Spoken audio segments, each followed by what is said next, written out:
Opa, salve, salve! Está começando mais um Teófilo Piauizando aqui pela sua TV Cidade Verde. Bem, nós passamos os 2 últimos finais de semana assistindo aí ao filme Um Suspiro de Rock, do nosso amigo João Vitor Rolim. E hoje, como combinado, a gente chamou aqui alguns atores, né, que fizeram parte dessa cena que existiu, para bater um papo, né, ver como foi bonito, como foi forte e por que a gente tropeçou e enfraqueceu. Bem, é isso, então vamos começar o nosso bate-papo. Eu quero começar aqui lembrando a cena, né, que o movimento de música no Piauí, mas aqui em Teresina já é muito forte há muito tempo, né, na década de 80 começou já o movimento de rock. Teresina tem um público rock, sempre teve, mas nos anos 2000, como a gente pôde ver no documentário, né, na primeira década do ano 2000, a gente teve uma efervescência cultural muito grande, de bandas autorais, né, que elas só eram capazes de fazer festivais, né, eu lembro de festivais no Mendes, com 3, 4 mil pessoas, e onde as bandas autorais eram as estrelas da noite, né. Vou começar aqui o bate-papo com o Rolim, né, lhe parabenizando e lhe agradecendo também por esse trabalho, que foi uma coisa que eu vi que me emocionou muito e segundo já, né, depoimentos que eu vi sobre o filme, muita gente se emocionou, né, porque é uma história nossa que a gente viveu e que bom que a gente está podendo reviver ou relembrar com o Suspiro de Rock. Eu agradeço por ter exibido o filme, é uma história baseada em fatos reais, né? Uhum. E que teve muita coisa para contar naquela época, foi um documentário que eu achei pequeno para tanta coisa para se contar. A gente tem aqui representantes que podem contar várias histórias para a gente aqui, além das que já tem lá, né? Os presentes aqui não estavam presentes lá, apenas o Teófilo. E apesar dessas ausências, muita coisa lá foi contada e muita coisa foi relembrada pelas pessoas que assistiram. E eu fico muito satisfeito com os comentários que eu vi. Um dos objetivos do trabalho era se discutir a música aqui, o rock piauiense, o rock teresinense, independente da pessoa ter gostado ou não do filme, é importante ter essa discussão. Um dos objetivos era gerar essa discussão que a gente vai ter aqui agora, esse bate-papo bacana. Você é um cara que fez o filme antes de se formar, eu era formando em jornalismo, né? E uma das coisas, eu mesmo falei, sentia falta de um jornalismo mais interessado na nossa música autoral aqui, né, cara? O que você acha disso como jornalista hoje? Eu creio realmente que o jornalismo aqui no Piauí deixou passar um momento muito bom, que poderia ter sido melhor explorado, né? Poderia ter sido mais explorado, as bandas locais poderia ter mais espaço. Além daquele que, por exemplo, o P-Pop deu para as bandas, como produção de show, o P-Pop deu um espaço bacana para o público ver. Mas o espaço que a mídia deu ao mesmo tempo não foi tão grande quanto poderia ter sido. Alguns programas a gente tinha na época, inclusive tinham programas acústicos, programas que a banda tocava, mas poderia ter sido melhor, poderia ter sido mais duradouro, e isso junto com uma organização melhor das bandas poderia ter feito com que aquela coisa se perdurasse, né? Pois chama atenção aqui para a cobertura que a TV Cidade Verde dava para o festival, né, e era o único meio de comunicação, assim, era a televisão do evento, né, um dos produtores do evento, né, mas transmitia os shows, né, pedaços dos shows das bandas locais, né, eu dava entrevista, era chamado para dar entrevista ali na bolha da TV Cidade Verde, né? E é um grupo que, né, ainda hoje sai à frente ou se destaca nessa onda. Uma das últimas edições da revista Cidade Verde nos traz de novo, né, Casbaf, gente da nova cena, da antiga cena, ou ainda presente. Então, nós temos hoje mais essa coisa talvez funcionando melhor, né? Hoje em dia o jornalismo na internet é muito mais forte do que era na época. Então, a gente tem pessoas com possibilidade de sair da universidade e já dar uma ênfase maior na cultura do Estado, né? Não depender tanto dos meios tradicionais, mas sim poder divulgar aquilo difundido da sua própria forma, da sua própria maneira, mostrar o mundo underground, mostrar o mundo mais comercial, mais pop, pode mostrar de tudo na internet. A gente tem mais essa possibilidade hoje em dia. Exatamente, hoje a gente tem mais essa condição aí, né? Fica mais difundido, fica mais independente. Exatamente. Né? Inclusive as bandas também estão se descobrindo mais independentes, né? Mesmo as bandas mais conhecidas, mais conceituadas, estão fundando seu próprio selo, estão cuidando da própria imagem na internet, e elas estão se viabilizando, né? Isso aí, né, PC? É isso aí. Na época, desse período de tempo aí que a gente está falando de música, eu senti essa necessidade que você está falando aí, do meio de comunicação, da imprensa não está falando, né? Me incomodei tanto com isso que, rapaz, eu vou criar um site, né? Porque vocês conhecem, até hoje tem gente que me pergunta, rapaz, não vai voltar o Sol Cultura, cadê o Sol Cultura? Talvez volte agora com a nova cena, né? Estamos falando disso, nessa necessidade. Quem sabe? Então, eu fiz justamente por ficar intrigado com isso, por sentir essa necessidade de, sabe, dar espaço para quem eu acho que merecia espaço e que não conseguia. Ou pelo menos não conseguia da forma que eu achava que seria interessante, né? Então, com a ajuda de alguns colegas, jornalistas e não jornalistas, a gente colocou um site, uma coisa que virou num blog, sabe? É tipo assim, a discussão. A gente precisa de fomento, a gente precisa de espaço na mídia, a gente precisa de tanta coisa. Sim, a gente precisa de tudo isso. Mas eu acho que a gente também consegue fazer muita coisa sem precisar ficar pedindo, brigando, entendeu? Lógico que a gente tem que lutar pelo que a gente quer, a gente precisa de parceria, a gente precisa de tudo isso. Mas assim, por exemplo, o Sol Cultura. Eu não tinha grana, cara. Não tinha grana nenhuma. Eu iniciei o Sol Cultura num blog. E do blog ele virou um site. Eu não pagava nada pelo blog. E virou um site do qual aí eu já comecei a pagar, porque eu estava começando minha carreira de jornalista realmente, assim, estava empregado em um outro veículo e tinha uma graninha ali que pegava e pagava a hospedagem do site, né? Nunca me deu dinheiro Sol Cultura, mas era uma coisa que me dava um baita de um prazer, porque era uma coisa que eu necessitava ver que eu conseguia fazer, entendeu? Então aquilo me dava prazer. E lá a gente colocava, não era jornalismo que, sinceramente, desculpem os colegas, mas jornalismo cultural aqui não é bom. Não é bom, porque o jornalismo cultural aqui, ele é agenda. Ele é agenda, só isso, entendeu? Lá no Sol Cultura, por exemplo, a gente fazia matérias antes dos shows acontecerem, dos espetáculos acontecerem, a gente fazia depois, a gente fazia críticas de filme, de disco, entendeu? Então a gente atuava, a gente não tinha eu não sei se, pode ser até uma palavra forte, mas a gente eu não sei nem se é isso, tá? Mas a gente não tinha receio, a gente não tinha medo de fazer uma crítica, de dizer se o disco do Teófilo é bom ou é ruim, de dizer se o festival funciona ou não funciona, entendeu? A gente, lógico que a gente tinha as matérias, onde a gente era mais informativo, e a gente tinha um espaço onde a gente dava mais uma opinião, entendeu? E eu acho que a gente necessita disso também. A gente, eu não sei se foi o teu propósito lá no filme que você fez, mas assim, a cena, ela tinha uma força que hoje eu acho que não tem mais, né? Então, será que foi para discutir isso? Né? Eu acho que a gente precisa de artistas fortes, a gente precisa de apoio do governo, sim, a gente precisa também da imprensa. Porque todo movimento cultural forte, ele teve uma imprensa forte também junto. Né? Tá. Dessas coisas que você falou aí, do artista forte, o que você falou? Que a gente apoio precisa? Do governo. Apoio do governo forte, aí nós não temos, o que mais? A gente precisa da força do artista também, que eu acho que o artista... Não, isso aí a gente já falou, artista forte. Artista forte, imprensa, governo. A imprensa, nós estamos começando a ganhar, né? Temos alguns veículos se voltando para isso. Mas acho que pode ser mais, tá? Os artistas, não, pode, claro, pode ser muito mais. Aliás, tem que ser, né? Tem que ser. Acho que tem que esquecer um pouco dessa cultura de que o jornalismo cultural é apenas entretenimento, né? Porque o jornalismo cultural não é você botar um horóscopo, botar um resumo da novela no jornal.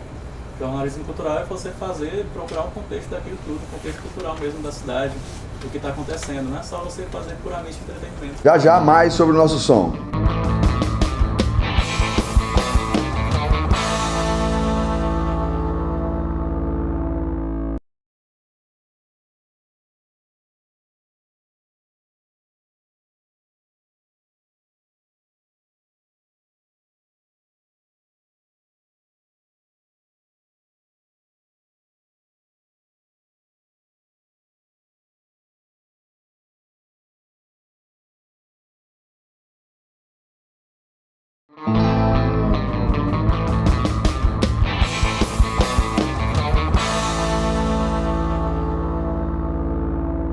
Mais do nosso jornalismo, poder público, vamos ver. De 90, quando eu fazia evento Matador, até 2000, não sei, existia um espaço no jornal, jornalzão, Jornal da Manhã, Teatro do Povo, ele chegava lá, ele mostrava, tipo assim, ia tocar num lugar, botava lá. Hoje em dia, se você vai, é pequeno não bota, fica muita agenda, entendeu? Eles davam espaço também por falta de matéria, eles davam mais espaço no jornal. Aí a coisa foi aumentando e crescendo aqui, e eles lá no jornal de papel foi diminuindo e ficou a agenda. E a televisão tá do mesmo jeito, a agenda. Aí, Uma coisa interessante a respeito da presença forte do Só Cultura nessa análise muito visceral, quando o Teófilo lançou o Matulão, ele fez crítica música a música. Não sei se você lembra disso. Foi. Crítica música a música do CD. Então ele pegava a primeira música, falava de uma maneira técnica e contextualizada daquela música, depois falava de uma outra e assim por diante. Não era só de, lançou um novo CD e... Passava uns 10 dias ouvindo só um disco. Isso! Não era só um release, né? A gente começou discutindo aqui ainda nos bastidores, né? Falando sobre o que foi e o que não foi o motivo ou os motivos da derrocada, ou não derrocada da cena cultural. E eu acho que coloca-se um spot de luz em mais um elemento, né? Que é a importância da mídia. A gente falou muito do governo, falou muito de... Não sei que a gente vai chegar lá, mas acho que isso fica muito claro, a importância da mídia e de pessoas voltadas para isso. O Só Cultura teve também essa importância tão notada que teve um projeto. Só música, né? Só música. É legal, lembrar disso aí é legal, porque assim, eu tive, uma felicidade imensa de ir no show, ou no evento de lançamento do site, né? Ele estava no ar já há algum tempo já, mas a gente fez um evento de lançamento do site, no qual a gente também estava fazendo um lançamento de um projeto, que tinha até, o nome do projeto era Só o Música, que unia 3 dos maiores, assim, na minha opinião, pelo menos, 3 dos maiores nomes no momento, assim. Lógico que tinha outros, mas assim, 3 que se destacaram muito, que era o Teófilo, o Roraima, e o Narguilé. Quem foi que financiou aquilo? Caixa Econômica. Foi a Caixa. Caixa Econômica, Fundac também contribuiu com um pouquinho, aí depois falhou também, né? Era preciso tirar dinheiro do bolso e aquele negócio. Aconteceu de chegar no hotel e as malas tá tudo fora. Tudo fora, porque... Cara, mas isso foi um motivo de preocupação já, pra gente na época, né? porque eu me lembro que vocês viajaram e não sabiam se ia voltar a tempo para um Piauí Pop, e existia a preocupação naquela época, gente, o Piauí Pop sem o Teófilo, sem Narguilé. Pô, olha como é que era a percepção, não era? E olha a importância do Piauí Pop se preocupando com a gente dessa forma. Não era o Charlie Brown Jr., não era seja lá, o Raio que Parta. Era a preocupação, como é que a gente vai fazer o Piauí Pop sem esses caras? Não existia nem passar pela minha cabeça. Nossa, a gente perdia sono com essa circunstância. Havia isso. Porque a gente tinha mesmo uma cena muito forte aqui, né? Não é, cara? Demais. Bandas assim, não apenas se não estão sendo citadas agora aí, mas várias bandas com capacidade para tocar em qualquer lugar. Eu acho que essa é a grande questão, né? A questão da falta da circulação. Sem dúvida. E o que falta para a circulação, cara? É uma organização nossa, é a gente ir atrás do apoio do dinheiro público, entendeu? São as secretarias entenderem mais, a gente precisa entender mais, né? A gente não entendia, éramos ali... como eu acabei de falar aqui, eu tive agora tocando em Souza, a convite do BNB, Megahertz, e eu levei o Full Reggae Megahertz para tocar em Palmas, a convite do André, que eu fui convidado na época, em 2011, com nós dois, Full Reggae Mega. A Fundac ficou de me dar o micro-ônibus e na hora falhou, aí eu tive que cancelar, o cara quase me degola. Aí dessa vez falhou de novo, porque teve que mudar de gestão agora, e a gente foi bancando e eu tô devendo ainda, entendeu? Então, esses compromissos eu acho que o governo tem que ter, porque a gente já fala muito, eu passei minha vida todinha levantando a bandeira do Piauí, entendeu? E hoje em dia eu tô mais calado porque a gente pede, alguns vai... O Piauí não levanta a nossa bandeira. Tipo assim, eu não queria que me dessem nada para o Casbaf, mas pela cultura do estado, porque as coisas, eu vejo que as coisas acontecem em Pernambuco, as coisas acontecem em Belo Horizonte, as coisas acontecem, conheci uma galera de Caxias do Sul, que eu te falei, que eles vão para projeto de circulação, o município bancando. E por que não pode ter um dinheiro? Ninguém quer dinheiro para ficar milionário, não. A gente só quer dinheiro para mostrar a música do Piauí no lugar que as pessoas querem ver. Aliás, isso... Você tá entendendo? Aí fica muito problemático a gente ir, porque as pessoas querem a música do Piauí lá. Cara, eu acho que eu vou levantar de novo outra questão aqui, que eu acho um grande fator, assim, que influenciou muito, né? Deu uma certa decadência mesmo, porque acabaram bandas e acabaram bares e tudo, né, da cena rock and roll, é o fato da não circulação, né, de ter um intercâmbio cultural Porque isso dentro do estado, né? O que faltou? Já a gente volta.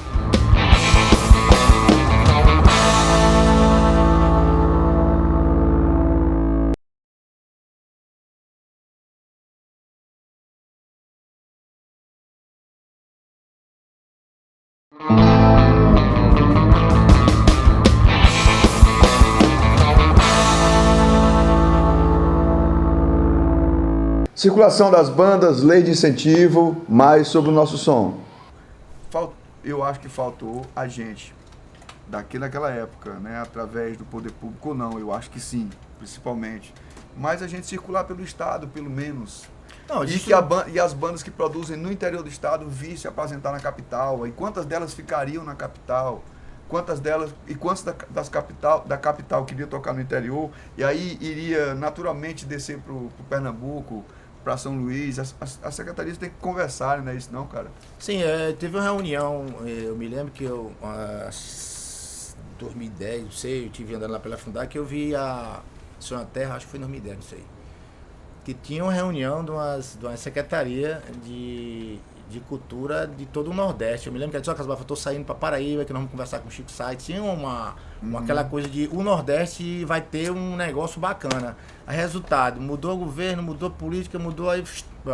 Mas o que falta o Fábio Novo me falou agora que vai ampliar, que está querendo ampliar o que eu acho também que é uma cor maravilhosa, o projeto Bocado da Noite para as maiores cidades do Piauí, que eu acho que tinha que sair daqui do Clube do Diário. Tinha que ir para Parnaíba, Piripiri, tem que ir até para Bom Jesus, tem que ter pelo menos umas 5 cidades. Claro, para as pessoas saberem que as pessoas, se tu for bem que não disse, as pessoas não sabem quem é o representante da música do Piauí. Fazer um contraponto, eu acho que é totalmente pertinente e a gente já viu que está afinado com relação a uma série dessas questões.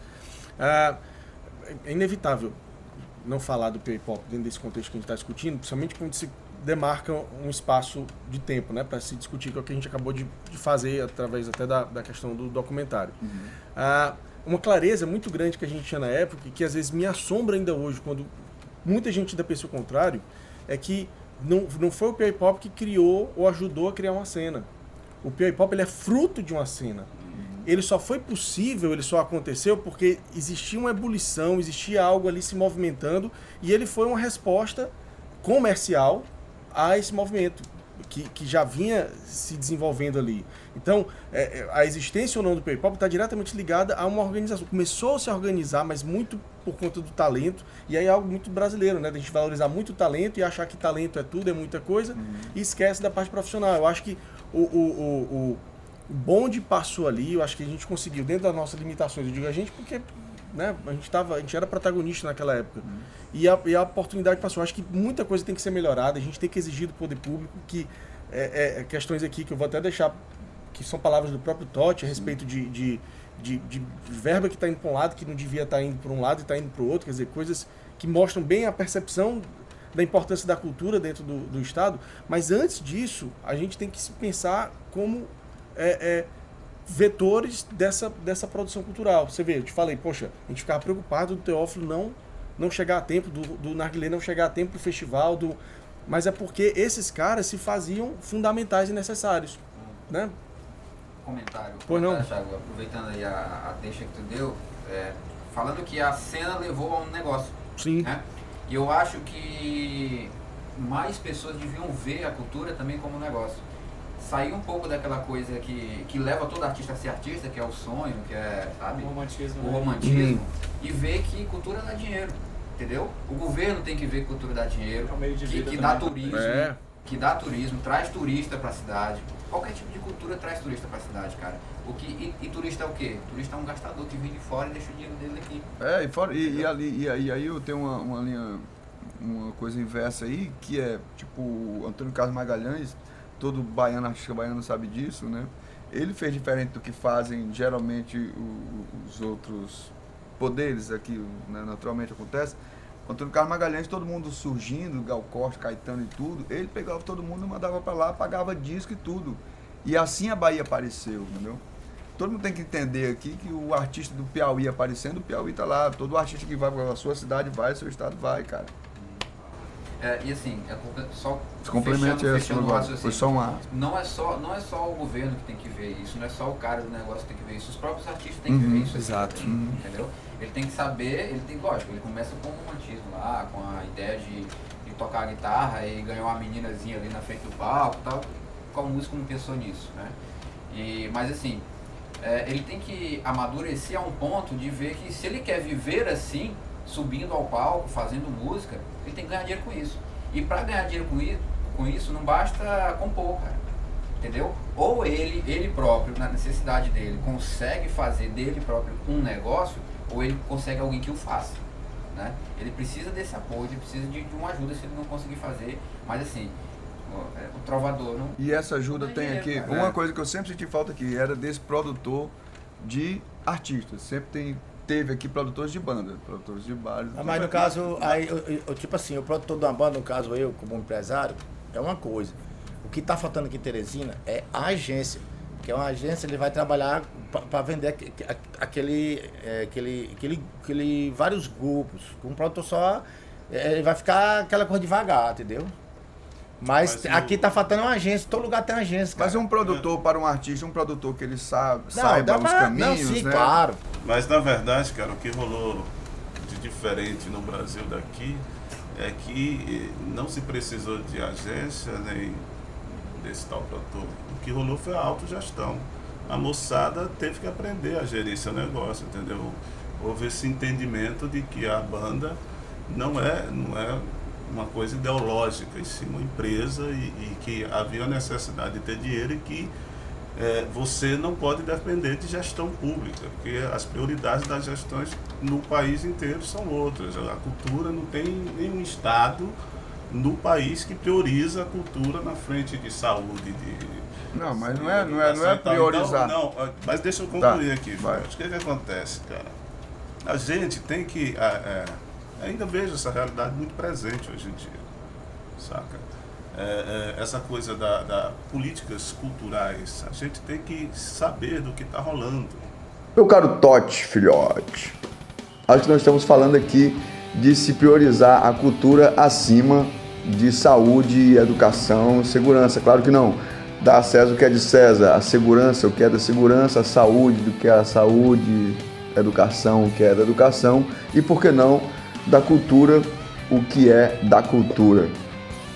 E esse foi o nosso bate-papo de hoje. No próximo final de semana a gente continua com esse debate. Você nos assiste aqui pela Cidade Verde todos os sábados ao meio-dia ou no portal cidadeverde.com/piauizando. A gente agradece a você, ao pessoal do Sesc, do Senac, do Posto Atalaia, do Posto Shopping em Parnaíba, que está com a gente nessa caminhada. Até a próxima. Tchau.